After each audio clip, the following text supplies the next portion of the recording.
এলাকায় কিন্তু ঘোড়া দিয়ে লাঙল টানানো হচ্ছে। দেখুন আমাদের এলাকায় গরুর গাড়ি আছে, গরু দিয়ে লাঙল টানানো হয়, তবে এই জায়গাটুকু ভিন্ন জায়গা, এরা কি বলে ঘোড়া দিয়ে লাঙল টানানো।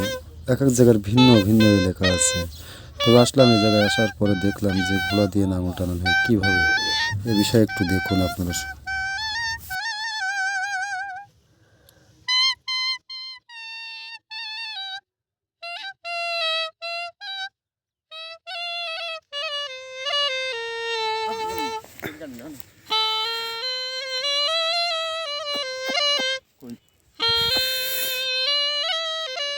বলছি যে ভাই, হ্যাঁ, আপনি এই জায়গায় কি চাষ করবেন?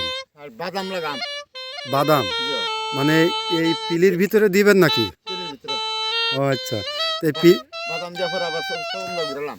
আর মানে বাদাম দিয়ে আবার ময়াম, মানে আবার দুই সাইড ঢেকে ফেলাবেন? ইয়ো, আবার সবগুলো মই দেন।